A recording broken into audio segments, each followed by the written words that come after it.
Hi, I'm Ben Preston with the New York Daily News. Today we're going to take a look at the 2018 Ford EcoSport. I'm going to come right out and say it. This car makes it clear that Ford's priorities lay elsewhere, namely with the higher profit pickup truck and large SUV segments. In Mexico, the EcoSport sold well several years ago, but customers' expectations there have moved on, leaving this car behind. This was only introduced recently in the US, but it's unlikely to garner a strong fan base here where, for better or worse, size does matter.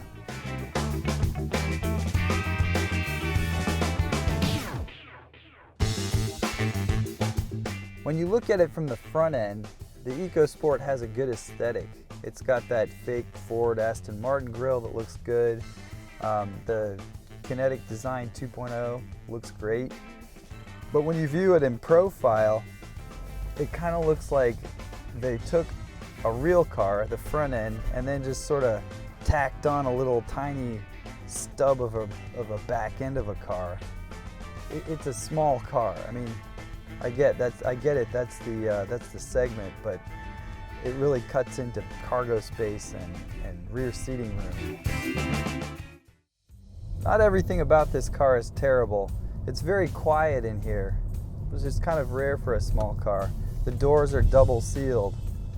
And also, I like the layout of the interior. The controls are clean, well ordered, easy to use. But the material quality is pretty cheap. I mean, I feel like I'm in a European rental car right now. It's not that nice. And the buzz that the little 3-cylinder motor makes also just kind of gives it a substandard feel. It doesn't feel like a quality machine.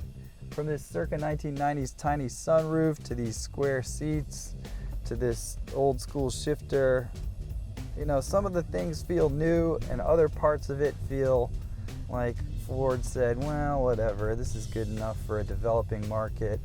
And now that they're bringing it here, I think people are going to say, what is this? Why is this so retro?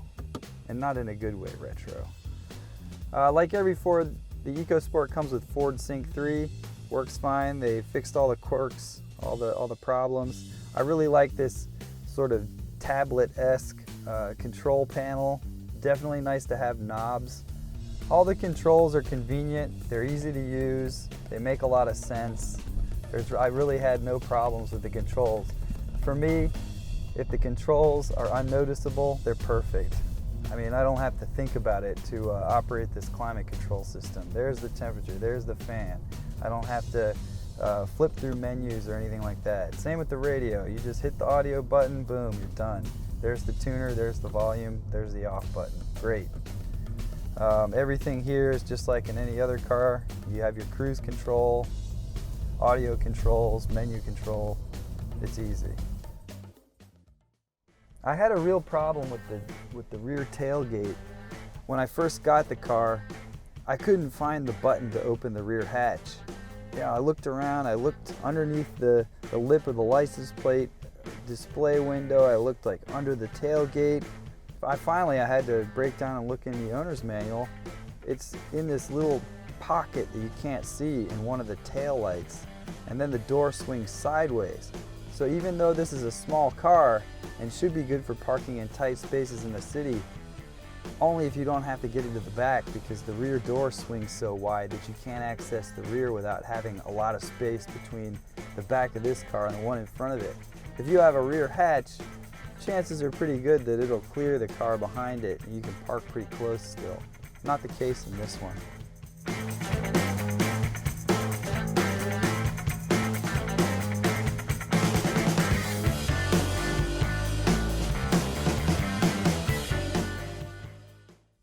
Let's talk about the name EcoSport.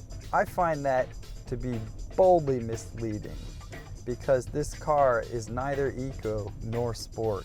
If you think about eco, what does eco mean? Well, in the marketing sense, it could mean ecological or it could mean economical. I don't think that this is either of those. It's not a hybrid. It's not a plug-in hybrid or any electric or anything like that.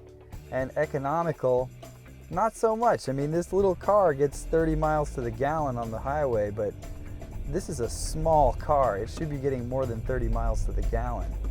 I mean, they call it a crossover, an SUV. It's basically a Fiesta with ground clearance. But the Fiesta is $10,000 cheaper. The EcoSport comes with one of two engine and drivetrain options. It either comes with the 1-liter 3-cylinder turbocharged engine, the EcoBoost, or it comes with the 2-liter naturally aspirated 4-cylinder, and that comes with what they call intelligent all-wheel drive, which is just like any other all-wheel drive system in a car like this, front-wheel drive most of the time, and then it transfers power to the rear as needed when the front wheels slip. The 1-liter EcoBoost is what this car has, and I found it woefully inadequate for this car. It weighs about 3,000 pounds in front-wheel drive trim, and the acceleration off the line is not that great. On the highway, it's downright dangerous. I mean, there were times I tried to pass or merge, and I found myself wondering, am I going to get rear-ended by the car behind me? You know, this guy's coming up pretty quick, and I have this thing floored. It's like driving a car from the 80s that was just completely underpowered. Both of these cars come with a 6-speed automatic, and that works fine. It has a little toggle switch on the shifter to do manual shifts, but that was besides the point. The transmission works fine, but the 1-liter engine isn't working out. Maybe the 2-liter's better, I don't know, I haven't tried it. I was really taken aback by the price of this vehicle. I mean, as I've pointed out again and again, I think it's substandard for what it is. The EcoSport starts at about $20,000, which I think is a bit high. But you know, you can pay the same amount of money and get a better car from one of Ford's competitors on this one. This is a Platinum.